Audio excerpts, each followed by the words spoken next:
Now to move on to a potential trade, I think that most people think is going to get done at some point before the deadline. That there's been a lot of noise about, and that's of course been Dejounte Murray.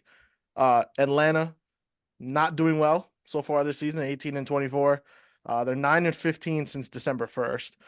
Fifth in points per game, but they're 27th in opponents' points per game. Just not working out. They're seeking multiple first round picks for DeJounte Murray. That's what they traded for him from San Antonio. So that's what they're trying to get back. And the three big teams that we've been hearing the most about are the Lakers, the New York Knicks, and your Brooklyn Nets. So you told me something about the Brooklyn Nets plan, this master plan that Well, I can't take credit for it. I was just seeing it of on course not. Twitter. Yeah. But you can relay it to our audience here at True Hoops. What do you think, Brooklyn? If they do make this trade, what is the plan? What is the package? What does it look like? Well, you know, this past month has been very difficult to be a Brooklyn Net. It's been very difficult. And, I just understand. as a side note, I have to rip Jacques Vaughn. I have to. I think it says a lot about Darvin Ham that Jacques Vaughn outcoached him the other day. And if Jesus, it you're is right. clear that Doc Rivers, and listen, Doc Rivers is going to be pro every coach, so you can't really take his Mm-hmm. analysis seriously when it comes to coaching. And I'm not a coach. I get it. Jacques Vaughn has been a top three worst coach in the NBA this year. And it's just, I've watched the guy in and out. And if you saw Cam Thomas play against the Lakers the other day, Mm-hmm. it would shock you to know that, oh, yeah, that dude's coming off the bench.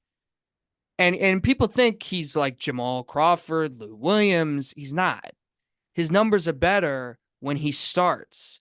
The team is over 500 when he starts. I believe they're 9-8, which is like, oh, is that great? Well, considering that in the last month, let's I just think say, it's 4 and 14 last 18 games. okay, something like that. Yeah. So it was four of the last 18 games, right? And that they've won. And they've started the same starting lineup. And it drives me freaking crazy. They start Spencer Dinwiddie, Mikal Bridges, Cam Johnson, who I cannot stand, Dorian Finney-Smith, and Nick Claxton. So obviously the Nets have a lot of guys, right? So it's like, oh, okay, Spencer Dinwiddie's a point guard. It's like, okay. Well, Spencer Dinwiddie doesn't want to be on the Nets anymore. He's made that quite clear. He's liking tweets on Twitter. Spencer Dinwiddie, if you don't want to be here, just go. Like, obviously, I think he wanted to stay in Brooklyn, but Brooklyn doesn't plan on paying him, because they're in a situation where paying Spencer Dinwiddie doesn't do all that much for them. So they're going to be looking to trade him at the deadline. And Dejounte Murray comes up. Sean Marks is in a weird spot because they have all these draft picks that I think are very valuable in Mm-hmm. Phoenix, Dallas. People are scraping that away, but that's a very valuable pick. The Nets are in a position where and Sean Marks has been on the job since 2016. I don't think he's interested in selling off these pieces at the moment. Um, they're trying to compete. So when people are like, why are the Nets interested in Dejounte Murray? They need an upgrade at point guard. And they're trying to win because they don't have their control of their draft pick. So they don't see the value in losing games. Now, the Nets are losing games right now, so they got to fix this roster up. They have a lot of free agents. They have guys like Royce O'Neal, Dorian Finney-Smith, Cam Johnson, who are valuable pieces to maybe other teams more than them. Because of that, they're going to be in the mix with a lot of trades, and they also have a lot of trade exceptions as well. Now, if you're Brooklyn, do you want Dejounte Murray starting at point guard? Well, I think it's safe to say he makes the team better. I think no question makes the team dramatically better. However, I don't think Dejounte Murray is the issue. Like, I don't think Spencer Dinwiddie and Finney Smith are the issues with the Nets roster. I think Jacques Vaughn as the coach is really the reason why the Nets are this bad on under 500 because they were playing good ball early in the year, and then Jacques Vaughn started doing stuff like benching Cam Thomas and playing with the rotations and resting guys when they didn't want to be rested. And it's going to come down to the Lakers, the Knicks, and Brooklyn. The Lakers make sense, but Murray doesn't help them necessarily with their shooting issue.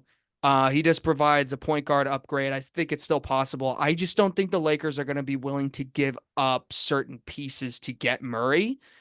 I think the Nets are. Yeah, I like Dejounte Murray for the Brooklyn Nets. I think it'd be the easiest situation of the three to, you know, adapt to because if New York, I know there's Knicks fans that really want Dejounte Murray because of his. Which by the way, I know you're going to probably continue this. That does not make sense to me. Okay, that's He literally doesn't. Atlanta 2.0. I was talking with somebody about this a few months ago. He's a Knicks fan, and I was just like, he brought up Murray, and I was like, it's not like he was for Murray. He was just like, that's what they're talking about. Why would you want DeJounte Murray as a Knicks fan? It doesn't make sense. The problem with Atlanta is he's playing with a ball dominant guard. What do we A have? small ball dominant guard. What do we have? A ball dominant guard Yes. who, I'll give Brunson credit. His playmaking has been on the uptick since the OG Anunoby trade. Hmm. But for the most part, he's looking for a shot, you know? So DeJounte Murray, that's DeJounte Murray's problem. In Brooklyn, he goes there. He is the lead guard. He's the main guard. He can run your offense and you could really get the most out of him. When he was in San Antonio, he was 20 points per game, 9 rebounds, 8 assists. He is a very dynamic guard who can do it all. Hmm. He can't be used properly in Atlanta because Trae Young has to be the guy. That's Yeah. who they're building their team around. So Hmm. Brooklyn, it makes sense. Goes there. I think he fits with Bridges and whoever else will be left. He'll have Claxton as a lob threat, rim protector. I think it's a better fit. It makes your team better. Hmm. LA is a shitstorm. I mean, I don't I, like. I made a Lakers video a few weeks ago. Yeah, I saw it. Yeah, I mean, what's going on in LA? I'm surprised it's not as big a story as it is, and that's saying something given it's the Lakers. Just organizationally, what's going wrong there? You said Hmm. Jack Vaughn outcoached Darvin Ham. That's insane because Jack Yeah. Vaughn, as you mentioned, I agree with you, is probably a bottom five coach in the league, Yeah. and he has a losing team right now because of it. Darvin Ham, has gotten the benefit of the doubt because they got to the Western Conference Finals last season. They, made the big trade at the deadline to get D'Lo and Vando, and they made the Western Conference Finals. But now you got LeBron and AD playing a lot. They've only missed, I think, a combined 5 games, and they're what? They're at 500, a game below 500, and they're 10th in the West. That doesn't make any sense. And Hmm. then that game against you guys, I was watching it to be up 12 in the second quarter, and then by 3 minutes into the fourth, you're down 19. Yeah. Like, how does that happen? Just a defensive scheme wise, you Cam let them. Thomas. Yeah. And it's funny. Lonnie Walker, I don't know if you saw it, post game said, they knew coming in the Lakers play drop. It allows Hmm. guards to get downhill and get easy shots, and you don't Yeah. adjust to it at all. Yeah. Cam Thomas had what, 20 at half? Yeah, and if you notice, the Lakers were dominating the Nets until Cam Thomas checked into the game, and then the Nets just started dominating the Lakers with LeBron James and Anthony Davis. Just another slight jab at Jacques Vaughn's coaching, but I know, yeah. And then but just every about the Lakers, like, yeah, you're right. yeah, everyone wondered why is Cam Thomas coming off the bench? Yeah, why is he coming off the bench? Well, just to talk about the Lakers, like, I think I'm intrigued by the Murray thing with the Lakers, but the Yeah, problem is that he doesn't help with the shooting issue. Now, I personally, we're going to talk about the Lakers on mine. I personally think the Lakers just have too many guys that are the same stature. Like they're the same kind of player, like same level of player. yeah, Like D'Angelo Russell, Torian Prince, Rui Hachimura, Austin Reeves, all these guys, if they were in other situations, maybe would be there. Gabe Vincent, who struggled to stay on the floor. But a lot of these guys, like in other situations, look great. But when seven of them are coming off the bench with LeBron and Anthony Davis or having to play a different role, like it's too much like of the same thing. And I think that's their issue. I think they have too many guys that want time. Because you look at their roster and we're like, wow, look how deep this team was. hmm I mean, you and I picked them to go to the finals. yeah, You know what I mean? yeah. Just basically because they were like, oh, they replaced Schroeder with Gabe Vincent, who had a really, they had a lot of good guys, but you know, maybe they just need to be in other places. And I think taking a few of them and turning into one really good role player or one good guy, and we talked about it, do the Lakers need a third star? I think in this case, they might. Because who could, at least the one that fits well with Davis and LeBron, someone that's not Russell Westbrook. I Mhm. think Murray does fit. Because I think he has the ability to play with other people, unlike Westbrook in that system. And I think he would understand that LeBron and Davis are here. I'm going to do my job. I'm going to defend. I'm going to score when I can. I can distribute when I can. I think he's a nice fit. I just don't think they're going to give up like Austin Reeves in a trade. I just don't think. And I think No. that's what Atlanta would want. And you wonder if, Austin Reeves, a lot of fans have turned on him this season because, I mean, Cam Thomas took turn, just went at him every single possession. But that might Listen, just man, say more about, if Cam Thomas was playing for the Lakers, I'm telling you, he would be talked about differently. yeah, And right. listen, some Laker fans would be calling him the next Kobe. That would be too much because They especially definitely because of the would. ties, especially because of the 100%. ties to Kobe. Or if he was playing for the Knicks, I'm just saying, like, he's exceptionally good at scoring. Like, it's not. I've said it before. He's a star level scorer.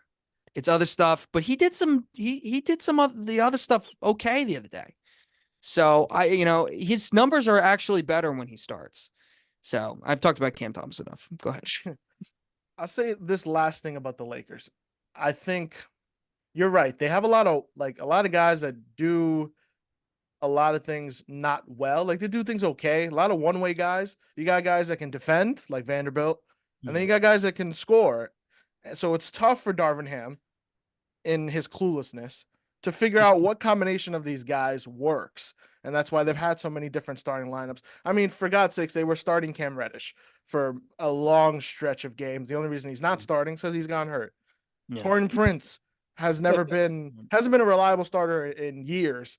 Has now started every game. He plays 35 minutes a night. Stuff like that just doesn't make sense. But with organizations, having a bad front office is tough to overcome. Even worse is having a bad owner. And if you have an organization, I think in the Lakers, they have both. If you look at all the decisions they've made, unfortunately, since Dr. Bust died, Jeannie Bust took this team over. They run the team. It's a whole family business. It's family and friends in this front office. You got the Rambus couple. Phil Jackson's been in there making decisions. Everything they've done, they've had 3 seasons now in a row where they've been able to build a competent roster. If you're a buyer every trade deadline, something's a problem. You're not putting the work in the offseason to try to put a good roster. And because when you have Anthony Davis and LeBron, you should not be a struggling team, especially when they're not hurt. Some of the Yeah. seasons they've had the injury issues, and that's why they've fallen in the standings for whatever reason, especially the season after the bubble where they had the quick turnaround. They were good, had a good roster, but the injuries kind of ruined them. You have AD and LeBron healthy. It just doesn't make sense why this team is so bad. So Dejounte Murray, they may try to make this trade. I don't know if they. The problem is now, if you're losing games, you wonder, oh, do they think it's worth investing in? Mhm. LeBron's on the way out. He plays maybe next season. He can actually opt out in the summer. He could leave. I don't think he will because Bronny's at USC and he's already put his family and all his business stuff in LA. But I think the Lakers maybe got to start looking to what is the plan post LeBron. You don't have a lot of your own draft picks because you traded them away in various trades. They still have their 2029 pick, which is what they'd probably have to give up to get Dejounte Murray. So you bring in Dejounte Murray, you have none of your picks until for the next 5 years, 6 years. And that's, I think, Mhm. something they're going to have to consider if they're going to actually try and go in and try to win this season. It's a tough decision. I'm going to defend Rob Pelinka a little bit. Yeah, actually, I think Rob Pelinka, given everything, he's done a decent job. Last So, trade deadline was able to, salvage yeah, things. so I think from the front office side being bad, I don't think I don't think it's been like awful or anything. Like I don't look at the Lakers as like a bad front office. I look at the ownership wise, yes, 100%. I think it's really hard. Um, this is crazy. But LeBron's in my opinion, he's the second greatest player of all time. But a lot of people see him as number one. So it's crazy to say this, but it really is hard to kind of manage some of his teams because with the coaching, it's kind of hit or miss, right? LeBron's going to get all the credit, coach is going to get all the blame. You have to put shooters around him. And what's crazy is like I look at this roster and I'm mind blown that they're so poor from three-point land. How are they so bad at 3-point shooting? I mean, you got like D'Angelo Russell, he can shoot some threes. Gabe Vincent can shoot some threes. Torian Prince can shoot some threes. Rui Hachimura can shoot some threes, and they're all not shooting the ball well. And that's crazy to me. Frank Vogel, I thought was a good coach, and then LeBron wanted Westbrook and completely tanked his job. That's another thing too. It's like I don't blame really the front office for the Westbrook trade. It's like a lot of people do, but the Westbrook trade kind of made it because LeBron wanted Westbrook. I mean, I will say this: the initial plan was to get DeMar DeRozan, and Yeah. that was the plan. But DeMar DeRozan wanted a 3-year deal. The Lakers did not want to give him a 3-year deal. They only gave him a 2-year deal, and they didn't try to negotiate that. So DeMar DeRozan, they fall apart. He ends up going to Chicago. Then they pivoted to Westbrook, and at that point, I think everyone shares the blame in the Westbrook trade. That just didn't work. It was just a really bad decision. They sent Kuzma, KCP picks Yeah. to Washington for Russell Westbrook. Westbrook was never the initial plan. The initial plan with LeBron and AD was to try to bring DeMar DeRozan in. Whether that would have worked out or not, who knows? Because he's not really a 3-point shooter, but dynamic scorer. So that's the only thing I would combat the fact that the Westbrook trade putting it on LeBron. I think the one mistake I think Pelinka has really made is not signing Ty Lue. And that whole stupid situation where they Right. wanted him to pick his staff and they didn't respect him. Because if the Lakers had Ty Lue, they would not have any coaching issues, in my opinion. Like Right. LeBron has 100%. tremendous respect for Ty Lue. These Frank Vogel won a championship, give him credit. But it was clear from day one LeBron didn't respect Frank Vogel as much as he respected Ty Lue. And I think not getting that done has started this coaching carousel Yeah. that the Lakers are going to continue to be in because Darvin Ham, I think his days are numbered. He may do this year, but I don't know about next year. His excuses about the team not being healthy reminds me a lot of Steve Nash. And the crazy thing, That's funny. is like Steve Nash actually had a case. Kyrie was playing Right. half the Right. year and Durant was injured for a month. LeBron and AD have been healthy. What are you talking about? They're like, oh, a lot of injuries. Listen, man, you should be able to plug in role players to step up, any role player to make it work with LeBron and Anthony Davis. And that's terrible. As far as the Lakers go from here, I probably like Zach LaVine for them more than Dejounte Murray. But if that's not possible, if they don't want the contract, they don't want to give the picks, Murray's not a bad fit. But like I said, I don't think it's going to happen. I mean, I saw there was a report recently that they were interested in Spencer Dinwiddie, Yeah. which Seen actually that. I think would be nice. But again, Dinwiddie's another role player that adds to their like 8 role players. So, Right. and he's not a great shooter.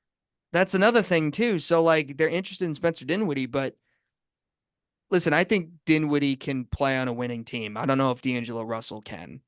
I think Dinwiddie's 6'6", Pete's on the defensive end when he can play make when he can, is best playing off a star. Russell, when his shot's not falling, is useless.